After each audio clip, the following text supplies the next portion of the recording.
ഇന്ന് എന്തായാലും ഒരു തീരുമാനം ഉണ്ടാക്കണം. കഴിഞ്ഞ ഒരാഴ്ചയായിട്ട് ഞാൻ എന്റെ പുറകെ നടക്കാണ്. പറയാനൊരു ധൈര്യവും ഇല്ല. ഇനി ഇങ്ങനെ നടക്കുന്നതിനാണ് കോഴിത്തരെന്ന് പറയുന്നത്. ഏയ് ട്രൂ ലവ്.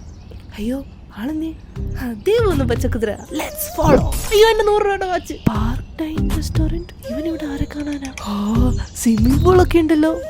പൂൾ പാർട്ടിയൊക്കെ ഒക്കെ അടിപൊളിയായിരിക്കും. അയ്യോ ബ്യൂട്ടിഫുൾ ഇന്റീരിയേഴ്സ്. ഈ എയർ ഹോസ്റ്റസിന് എന്താ ഇവിടെ കാര്യം? ഓ സ്റ്റാഫാ. Bar counter. ബാർ കൗണ്ടറോ? ഇനി ഇവനങ്ങനെ അടിക്കൂ? ഇല്ലായിരിക്കും. ഷടാ ഇതെവിടെ പോയി? അപ്പോഴേക്കും പാട്ടും കേട്ട് തീറ്റയും തുടങ്ങിയോ? എക്സ്ക്യൂസ് മീ, ഇത് അവർക്കുള്ളതാണോ? ഞാൻ കൊടുത്തോളാം. ഏയ് അത് പറ്റൂല. കുറച്ച് ഇമ്പോർട്ടൻറ്റ് കാര്യം പറയാണ്ട് പ്ലീസ് പ്ലീസ് പ്ലീസ് പ്ലീസ്. ഈ ഫോട്ടോ എടുക്കുമ്പോൾ എന്തായാലും എന്നെ നോക്കും. അപ്പോൾ കാര്യങ്ങൾ പറയാൻ ഒന്നും കൂടെ എളുപ്പമാവും. Hello your food. Yes thank you. ഒരു കാര്യം ചോദിക്കാണ്ടായിരുന്നു. ചോദിച്ചോളൂ. കമോൺ ഞാൻ ചോദിക്കേ. ഇമ്പോർട്ടന്റ് കാര്യം പറഞ്ഞോ? ഒരു കാര്യം. ഫുഡ് ഇഷ്ടമായോ?